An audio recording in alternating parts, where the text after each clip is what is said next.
Good morning students.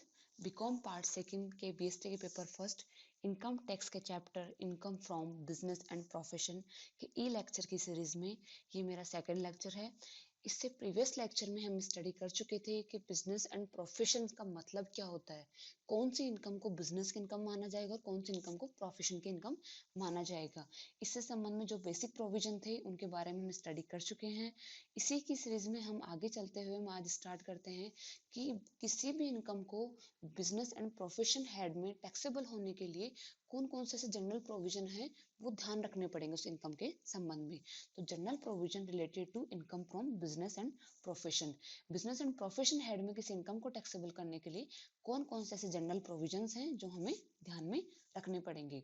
तो general provision सबसे पहले हम देखते हैं सिस्टम ऑफ अकाउंटिंग, लेखांकन पद्धति। लेखांकन पद्धति की बात हम जब करते हैं तो किसी भी व्यवसाय की बात करें, बिजनेस की बात करें या प्रोफेशन पेशे की बात करें कि लाभ की गणना हेतु पहले एक अकाउंटिंग सिस्टम अडॉप्ट किया जाता है। उस अकाउंटिंग सिस्टम के अकॉर्डिंग जो भी इनकम हो रही है, जो भी एक्सपेंडिचर्स हो रहे हैं, उनको पहले उनका लेखा किया जाता है, उनको अकाउंट्स में दिखाया जाता है। उसके बाद में ही उसकी जो भी कोई प्रॉफिट हो रहा है, जो भी उसके अगर कोई लॉस हो रहा है तो वो फाइनल उसका रिजल्ट निकाला जाता है। अब अकाउंट्स मेंटेन करने के दो हमारे पास मेथड्स होते हैं। मर्केंटाइल सिस्टम भी होता है और कैश सिस्टम भी होता है। मर्केंटाइल सिस्टम को हम बोलते हैं, जिसको व्यापारिक पद्धति भी कहा जा सकता है, वाणिज्यिक पद्धति भी कहा जा सकता है। इस मेथड्स में, इस सिस्टम में जो भी अकाउंट्स मेंटेन किए जाते हैं वो ड्यू बेसिस पे किए जाते हैं। इसमें अगर हम गत वर्ष की बात करते हैं तो इसमें जब लेखे इस आधार पे बनाए जाते हैं कि गत वर्ष की समस्त आय, जो भी आय हैं, जो भी इनकम्स हैं, गत वर्ष की समस्त आय गत वर्ष में ही कर योग्य होगी, चाहे वो हमें रिसीव हुई हो चाहे नहीं हुई हो। तो जो भी इनकम अगर प्रीवियस ईयर से रिलेटेड है, कोई भी इनकम, तो वो प्रीवियस ईयर में ही टैक्सेबल होगी, चाहे हमें रिसीव हो या नहीं हो, चाहे वो ड्यू ही क्यों ना हो। और अगर एक्सपेंडिचर की बात करें तो गत वर्ष के सभी जो भी एक्सपेंडिचर हैं वो गत वर्ष में ही अपलिखित किए जाएंगे, गत वर्ष में ही उनको डिडक्ट किया जाएगा, चाहे उनका भुगतान किया गया हो या नहीं किया गया हो। ये होता है हमारा एक्यूरल सिस्टम ऑफ अकाउंटिंग भी इसको कहा जाता है, मर्केंटाइल सिस्टम को। इसको व्यापारिक पद्धति भी कहा जाता है। और जब मर्केंटाइल सिस्टम से अकाउंट्स मेंटेन किए जाते हैं तो जैसे आप फाइनल अकाउंट्स प्रिपेयर करेंगे, बैलेंस शीट पे एंडल अकाउंट प्रिपेयर जब किए जाते हैं, क्योंकि इसमें बोला गया है कि जो भी गत वर्ष से रिलेटेड कोई भी इनकम हो, कोई भी एक्सपेंडिचर हो, वो गत वर्ष में ही आएंगी, चाहे वो ड्यू रह गए हों, चाहे हमें रिसीव हुए हों, चाहे हमने पेमेंट करा हो या नहीं करा हो। तो जब आप फाइनल अकाउंट्स बनाओगे मर्केंटाइल सिस्टम में, तो फाइनल अकाउंट्स बनाते टाइम आउटस्टैंडिंग एक्सपेंडिचर है, प्रीपेड एक्सपेंडिचर है, अनअर्न्ड इनकम है, या फिर एक कह सकते हैं अपन आउटस्टैंडिंग इनकम वगैरह जो भी होती हैं, उन सब का उसमें एडजस्टमेंट होता है। या आपने पहले भी 11th-12th में भी देखा 11th-12th में फर्स्ट ईयर में भी देखा होगा कि जब अकाउंट्स मेंटेन किए जाते हैं, जो भी बकाया खर्चे हैं, जो भी हमने एडवांस पेमेंट किया है या बकाया कोई इनकम है या एडवांस हमें इनकम अगर रिसीव हुई है, तो उसका एडजस्टमेंट बैलेंस शीट में किया जाता है। कुछ को असेट साइड में दिखाया जाता है, कुछ को लाइबिलिटी साइड में दिखाया जाता है। ये तो बात होती है हमारी मर्केंटाइल सिस्टम की। दूसरा आता है केस सिस्टम। केस सिस्टम में क्या करते हैं कि गत वर्ष में कोई भी इनकम अगर हमें रिसीव हुई है तो ही वो गत वर्ष में टैक्सेबल होगी, अगर वो आउटस्टैंडिंग रह गई तो वो टैक्सेबल नहीं होगी। दूसरी चीज, गत वर्ष में जो इनकम रिसीव हो रही है वो चाहे किसी भी ईयर से रिलेटेड हो, चाहे वो एडवांस इनकम हो, चाहे कोई पहले की बकाया इनकम हो, तो गत वर्ष में रिसीव होना जरूरी है उसको टैक्सेबल होने के लिए। और अगर हम एक्सपेंडिचर की बात करते हैं, चाहे वो एक्सपेंडिचर किसी भी ईयर से रिलेटेड हो, अगर हमने पेमेंट गत वर्ष में किया है तो वो उसी गत वर्ष, उसी प्रीवियस ईयर में डिडक्ट किया जाएगा, उसका एडजस्टमेंट उसी गत वर्ष में किया जाएगा। तो केस सिस्टम में ये ध्यान रखा जाता है कि पेमेंट कितना हुआ है और रिसीव कितना हुआ है, इनकम कितनी रिसीव हो रही है और हम कितने एक्सपेंडिचर का पेमेंट कर रहे हैं। इसमें इस बात का ध्यान नहीं रखा जाता है कि वो इनकम या वो एक्सपेंडिचर गत वर्ष या प्रीवियस ईयर से रिलेटेड थे या नहीं थे। ये दोनों सिस्टम है, इन दोनों सिस्टम में से कोई भी सिस्टम बिजनेस और प्रोफेशन वाले जो भी लोग हैं वो इन दोनों सिस्टम में से एक सिस्टम अडॉप्ट कर सकते हैं और उनको वो system he year by year follow करना पड़ेगा। ऐसा नहीं है कि हाइब्रिड सिस्टम ऑफ अकाउंटिंग वो फॉलो नहीं कर सकते हैं। हाइब्रिड का मतलब क्या हो गया, मिक्स्ड सिस्टम ऑफ अकाउंटिंग जिसको हम बोल सकते हैं, जिसमें मान लीजिए कोई भी अगर एसएससी है वो चाहता है कि मैं चाह रहा हूँ कि मेरी इनकम तो जो हो मर्केंटाइल सिस्टम बेस पे ले ली जाए, एक्यूरल बेस पे ले ली जाए, और जो नहीं इनकम तो मेरे रिसिप्ट बेस पे ले ली जाए और जो एक्सपेंडिचर है वो ड्यू बेसिस पे ले, तो वो एसएससी ऐसा नहीं कर सकता। उसको या तो mercantile system of accounting follow करना पड़ेगा या के सिस्टम ऑफ अकाउंटिंग फॉलो करना पड़ेगा। वो दोनों का मिक्स्ड फॉलो नहीं कर सकता। अगर वो मर्केंटाइल सिस्टम अपना रहा है तो चाहे इनकम हो चाहे एक्सपेंडिचर हो, दोनों को ड्यू बेसिस पे ही लेगा, एक्यूरल बेसिस पे ही लेगा, चाहे वो रिसीव हो या नहीं हो, चाहे पेमेंट हो या नहीं हो। और के सिस्टम अडॉप्ट कर रहा है तो रिसिप्ट बेसिस पे ही इनकम और एक्सपेंडिचर को लेगा, दोनों का मिक्स नहीं ले सकता है। सेकेंड आता है compulsory maintenance of books of accounts. Compulsory maintenance books of accounts की हम बात करते हैं, अनिवार्य रूप से लेखा पुस्तकें रखने की अगर हम बात करते हैं, इसके लिए कुछ प्रोविजंस डिसाइड किए गए हैं, कुछ इनकम की लिमिट्स डिसाइड की गई है। अगर कोई भी बिजनेसमैन है, कोई भी प्रोफेशन किसी का कोई प्रोफेशन है, तो उसको इस लिमिट से ज़्यादा टर्नओवर होने पर, इस लिमिट से ज़्यादा इनकम होने पर उसको बुक्स ऑफ अकाउंट्स मेंटेन करने पड़ेंगे। इसके बारे में हम डिटेल प्रोविजन देखते हैं। तो देखते हैं हम specified professionals who are required to maintain books of accounts as per rule 6F। rule 6F जो है हमारे इनकम टैक्स का है। every person carrying on specified profession is compulsorily required to maintain prescribed books of accounts as per the rule 6F if gross receipt from profession exceed 1,50,000 in any one of the 3 years immediately preceding the previous year. Rule 6F will also apply on newly set up profession in the previous year if gross receipt from profession for that year is likely to exceed 1,50,000। तो ये कह रहा है कि अगर कोई विशिष्ट profession में लगा हुआ है, विशिष्ट प्रोफेशन की हम बात करते हैं तो विशिष्ट प्रोफेशन में हमारे आते हैं जैसे एडवोकेट हैं, डॉक्टर्स हैं, इंजीनियर हैं, आर्किटेक्ट हैं, चार्टर्ड अकाउंटेंट हैं, और इंटीरियर डिजाइनर है। तो ये सब लोग विशिष्ट प्रोफेशन में आते हैं। तो अगर ऐसे प्रोफेशनल लोगों की गत वर्ष से पहले के किसी भी पिछले 3 प्रीवियस ईयर्स में से किसी भी ईयर में अगर उनकी ग्रोस रिसिप्ट 1.5 लाख से ज्यादा है, तो उनको रूल 6F के अकॉर्डिंग जो भी बुक्स ऑफ अकाउंट बताई गई हैं इस रूल में, वो सारे विशिष्ट बुक्स ऑफ अकाउंट्स मेंटेन करने पड़ेंगे। और अगर नया बिजनेस है या फिर किसी दूसरा बिजनेस, कोई बिजनेस चला आ रहा है और उसको लगता है कि इस प्रीवियस ईयर में भी उसकी ग्रोस रिसिप्ट 1,50,000 से ज्यादा जा सकती है, अगर उसको ऐसा लग रहा है शुरू में ही, तो भी उसको वो रूल 6F के अकॉर्डिंग जो भी बुक्स ऑफ अकाउंट बताई गई है वो मेंटेन करनी पड़ेंगी। स्पेसिफाइड प्रोफेशनल मैंने बता दिए, डॉक्टर, एडवोकेट वगैरह होंगे। नेक्स्ट आता है specified professionals who are required to maintain proper books of account but not as per rule 6F। अगर वो ऊपर वाले एमए कवर नहीं होता है, अगर उसकी गत वर्ष से पहले के गत वर्ष से पिछले 3 प्रीवियस ईयर में उनकी ग्रोस रिसिप्ट 1.5 लाख से कम है, और गत वर्ष में भी उनको लगता है कि उनकी रिसिप्ट जो ग्रोस रिसिप्ट है वो 1.5 लाख से कम ही रहने वाली है, तो उन्हें बुक्स ऑफ अकाउंट्स मेंटेन तो करना होगा, लेकिन रूल 6F के अकॉर्डिंग मेंटेन नहीं करना होगा। तो every person carrying on specified profession is required to maintain proper books of accounts even if their receipts gross receipt in the profession does not exceed 1,50,000, but it is not essential to maintain their accounts as per rule 6F if gross receipt in the profession does not exceed 1,50,000।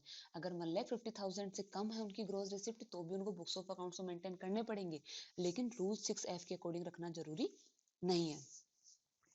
Such professional can also maintain books as per rule 6F if they can do so, but they are not bound for it। Bound तो नहीं है वो rule 6F के according books of account maintain करने में, लेकिन वो चाहे तो वो ऐसा कर सकते हैं।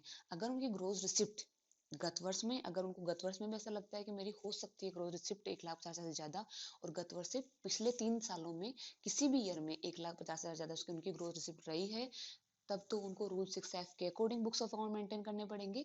और अगर ऐसा नहीं है, कम रही है इससे, तो उनको रूल 6F के according books of account maintain नहीं करने, लेकिन वैसे जनरल जो बुक्स ऑफ अकाउंट्स उनको ऐसे बुक्स ऑफ अकाउंट मेंटेन करने पड़ेंगे, ताकि अगर कोई टैक्स जो हमारा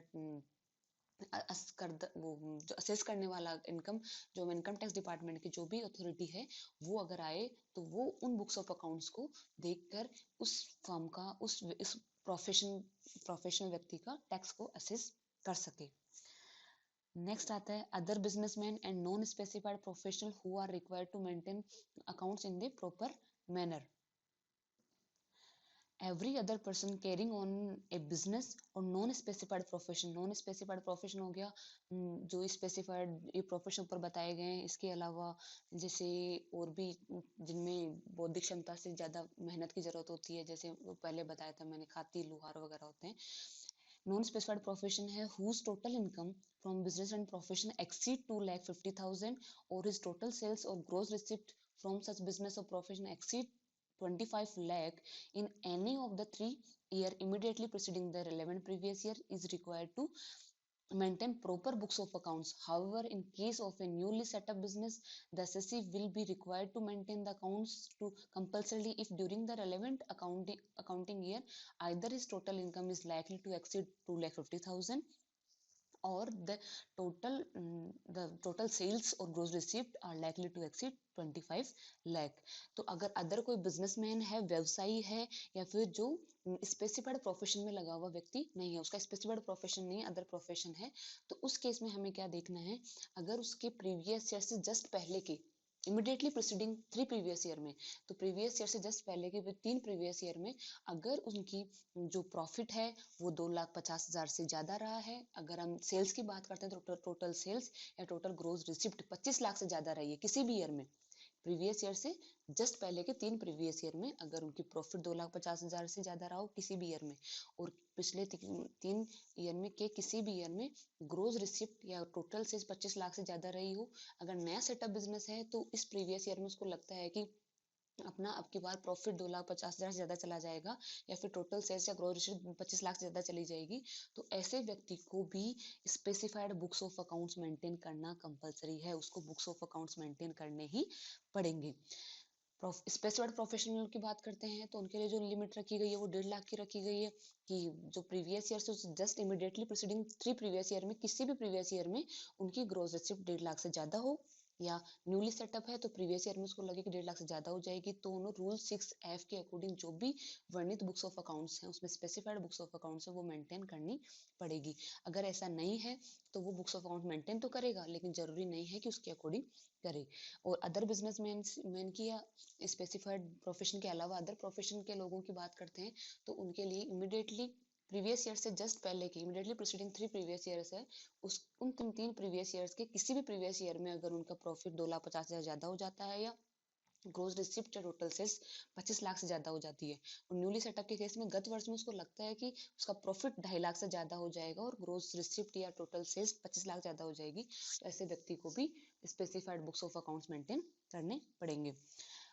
अगर अदर लोगों की बात करते हैं हम तो when maintenance of books of account not is necessary, there is no need to maintain any accounts if profit or sales of business is less than the stipulated limit as mentioned above, or assessee is not doing specified profession and his gross receipt is less than the specified amount. तो ये ध्यान रखना है आपको कि अगर वो ऊपर वाले लिमिट्स को पूरा नहीं कर रहा है, अगर उसका प्रॉफिट इन लिमिट से कम है और अगर स्पेसिफाइड बिजनेस में नहीं लगा हुआ है तो भी उसका प्रॉफिट ये ग्रोस रिसिप्ट उसकी कम है तो उसको बुक्स ऑफ अकाउंट्स मेंटेन करना जरूरी नहीं है. It should be noted that the accounts should be maintained even by those person who are otherwise not required to maintain accounts, so that the assessing officer cannot make assessment as per his estimate, and in case of loss assessee can set off it with his other income or can carry forward. ऐसा नहीं है कि जो other लोग बच रहे हैं वो उनको बुक्स ऑफ अकाउंट मेंटेन करना कंपलसरी तो नहीं है, लेकिन उनको वैसे रखना चाहिए ताकि असेसिंग ऑफिसर जब इनकम उसको असेस करे उनकी इनकम को तो एस्टिमेट बेस पे इनकम ना लेके उसकी जो भी इनकम हो रही है उसको ही ले. अगर लॉस के केस में लॉस को अदर इनकम से सेट ऑफ करना है तो भी आपको बुक्स ऑफ अकाउंट्स रख लेने चाहिए. नेक्स्ट आता है other provision regarding maintenance of books of accounts. No need to maintain accounts regarding presumptive income. If presumptive income की अगर हम बात करते हैं जिसे परिकल्पित आय भी कहा जाता है, इस केस में ये माना जाता है कि बुक्स ऑफ अकाउंट्स आपको मेंटेन करने जरूरी नहीं है.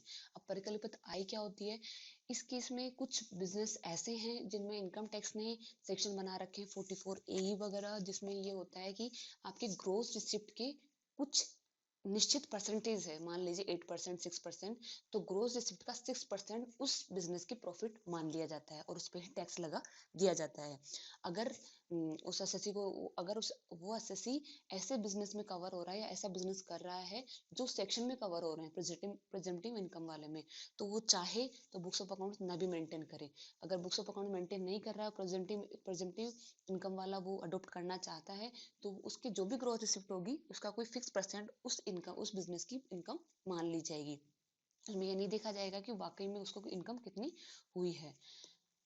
If income of businessman is assessed under section 44 AE, in this section presumptive income of transporters is computed when is exempted in the end of this chapter. He is not required to maintain proper books of accounts even if his profit or turnover exceed the specified limit. But if you want to declare income lower than the presumptive income as prescribed under these relevant section, then he is required to maintain proper books of accounts. जिसको इस section को हम detail में बहुत आगे वाले chapters में पढ़ने वाले हैं। तो 44 ए सेक्शन ये कहता है अगर ट्रांसपोर्ट का कोई बिजनेस कर रहा है तो वो प्रेजेंटिव इनकम ले सकता है। प्रेजेंटिव इनकम का परिकल्पित आय ले सकता है। परिकल्पित आय का मतलब हो गया, मान लीजिए उसका ग्रोस रिसिप्ट उसकी 25 लाख से ज्यादा 30 लाख आ रही है, वो 30 लाख का वो 6% या 8% प्रेजेंटिव प्रॉफिट ले लेगा। उस केस में तो कोई दिक्कत नहीं है, उसको बुक्स ऑफ अकाउंट मेंटेन नहीं करने पड़ेंगे। लेकिन वो ये बताना चाह रहा है कि मेरे तो प्रेजेंटिव जो आप बता रहे हो, उतना परसेंटेज फिक्स कर रहे हो, उससे कम इनकम हो रही है। अगर उसको ऐसा शो करना है तो फिर उसको बुक्स ऑफ अकाउंट्स मेंटेन करने पड़ेंगे।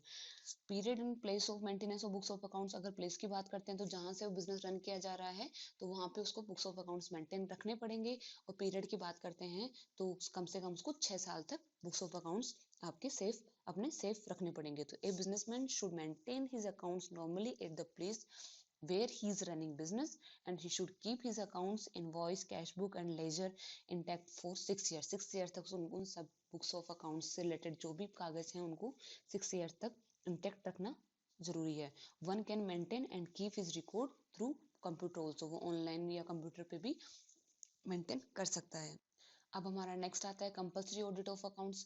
कंपल्सरी ऑडिट ऑफ अकाउंट्स की भी जैसे compulsory maintenance of accounts books of accounts का, ऐसे ही ऑडिट के लिए कंपल्सन उन्हीं को किया है जो एक, उनके लिए भी कोई लिमिट फिक्स करी गई है टर्नओवर वगैरह की। अगर वो लिमिट को एक्सीड करते हैं तो उनके लिए ऑडिट करवाना जरूरी है, उसको भी हम तो इसमें बताया गया है अगर कोई बिजनेस है, अगर बिजनेस की सेल्स टर्नओवर 2 करोड़ से ज्यादा है तो ऐसे बिजनेस को अंकेक्षण करवाना अनिवार्य है। कंपलसरी ऑडिट ऑफ अकाउंट्स उसको जरूरी है, उसको ऑडिट, अपने अकाउंट्स की ऑडिट करवाना ही पड़ेगा। अगर हम प्रोफेशनल लोग की बात करते हैं, प्रोफेशन की बात करते हैं, तो अगर प्रोफेशन से जो भी उसको ग्रोथ रिसिप्ट हो रही है वो 50 लाख से ज्यादा है तो उसको ऑडिट करवाना जरूरी है। तो ऑडिट ऑफ अकाउंट्स के लिए हमने देखा कि अंकेक्षण की अगर हम बात करते हैं तो अगर कोई बिजनेसमैन है, बिजनेसमैन का टर्नओवर 2 करोड़ से ज्यादा है तो उसको ऑडिट करवाना जरूरी है। और प्रोफेशन की देखते हैं तो प्रोफेशन में अगर उसकी ग्रोथ रिसिप्ट 50 लाख से ज्यादा है तो उसको ऑडिट करवाना कंपलसरी है। नेक्स्ट आता है determination of previous year. Previous year determination की बात करते हैं तो प्रीवियस ईयर पहले बता चुके हैं, जो जिस ईयर में उसकी इनकम असेस होने वाली उससे जो पहले का ईयर होगा, जिस ईयर की इनकम असेस होने वाली है वो ईयर हमारा प्रीवियस ईयर होता है। जो कि मान लीजिए असेसमेंट ईयर हम बात करते हैं 19-20 की, तो हमारा प्रीवियस ईयर कौन सा होगा, 1 अप्रैल 2018 से लेके 31 मार्च 2019 होगा। अगर न्यूली सेटअप बिजनेस है तो न्यूली सेटअप बिजनेस के केस में ये जरूरी नहीं है पीरियड 12 महीने का हो, कम का भी हो सकता है। मान लीजिए कोई बिजनेस 1 नवंबर को स्टार्ट हो रहा है तो उसका प्रीवियस ईयर माना जाएगा 1 नवंबर 2018 से लेके 31 मार्च 2019, 5 मंथ्स का उसका प्रीवियस ईयर हो जाएगा। नेक्स्ट आता है इनकम फ्रॉम सिंगल ट्रांजेक्शन। अगर कोई ऐसे बिजनेस हैं जिनमें इनकम केवल सिंगल ट्रांजेक्शन से होने वाला है, मान लीजिए कोई बिजनेस है, कोई ऐसा कॉन्ट्रैक्ट मान लीजिए कोई कॉन्ट्रैक्ट है वो 2-3 साल में पूरा हो रहा है और उस 3 साल पूरे होने के बाद ही उसका इनकम का पता चलता है, तो जो भी उससे रिलेटेड जो भी एक्सपेंसेस होंगे वो एक साथ ही उसी साल में डिडक्ट किए जाएंगे जिस साल में आपको इनकम रिसीव हो रही है। तो चाहे वो एक्सपेंडिचर आपने पिछले 3 सालों में ही क्यों ना करे हों, तो जब आप वो इनकम असेस कर सकते हो उसी टाइम वो एक्सपेंडिचर भी उसमें से डिडक्ट किए जाएंगे। सिंगल ट्रांजेक्शन के केस में ऐसा किया जाता है। There should be at least 2% in each transaction, sorry यहाँ पे आएगा 2% इन ईच ट्रांजेक्शन। हर ट्रांजेक्शन के लिए कम से कम 2 व्यक्ति होने जरूरी है, कोई भी व्यक्ति खुद से ट्रांजेक्शन नहीं कर पाएगा। कोई अगर ऐसा करता है कि अपने ही बिजनेस से अपने जो प्रोडक्ट वो बाहर बेच रहा है वो प्रोडक्ट सेल वैल्यू पे खुद खरीदता है और इससे बिजनेस को कोई प्रॉफिट हो रहा है, तो उस प्रॉफिट को नोशनल प्रॉफिट, उसको कल्पित लाभ माना जाता है और उसको उस पर टैक्स नहीं लगता है। तो इसके लिए इस ट्रांजेक्शन के लिए दो दो व्यक्ति होने जरूरी हैं। एक तो जो बायर है जो खरीद रहा है वो होगा, एक सेलर जो बेच रहा है वो होगा। दो व्यक्ति होने जरूरी है। नेक्स्ट आता है legal as well beneficial ownership is required.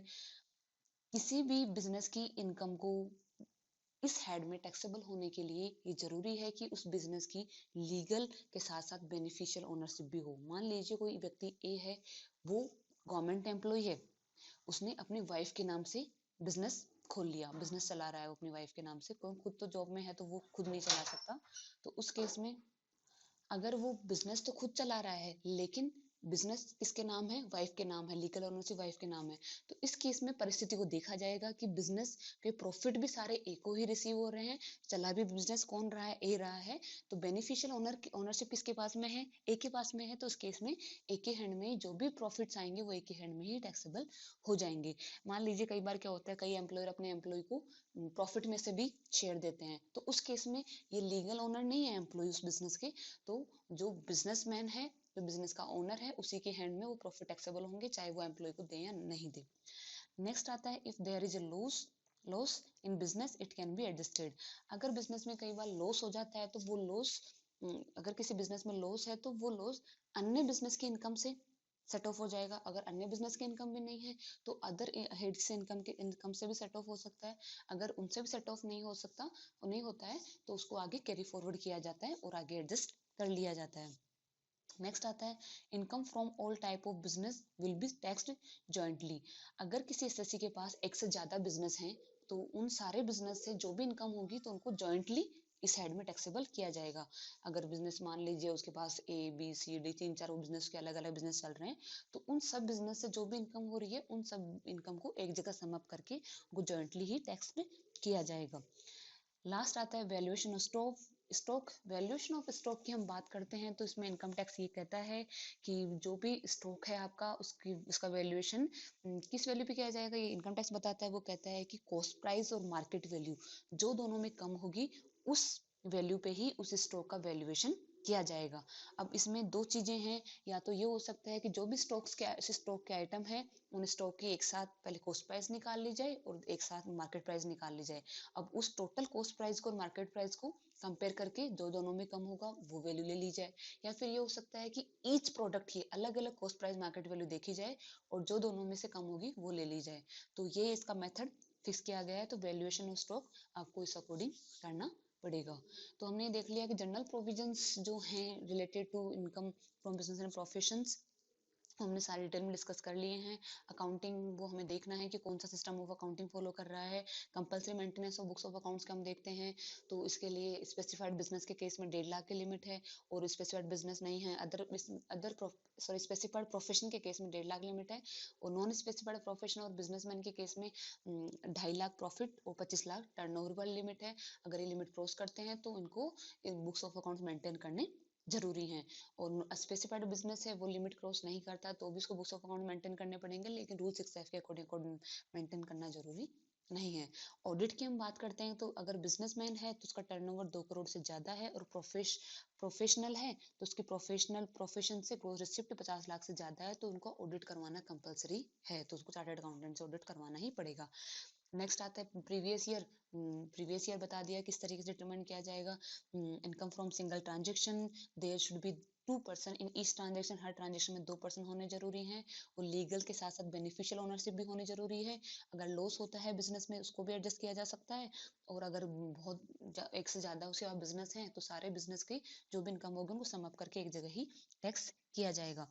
और स्टॉक का वैल्यूएशन किस तरीके से किया जाएगा इन सब के बारे में डिटेल में देख चुके हैं। इससे आगे हम नेक्स्ट लेक्चर में डिस्कस करेंगे। इस लेक्चर में बस इतना ही। Thank you.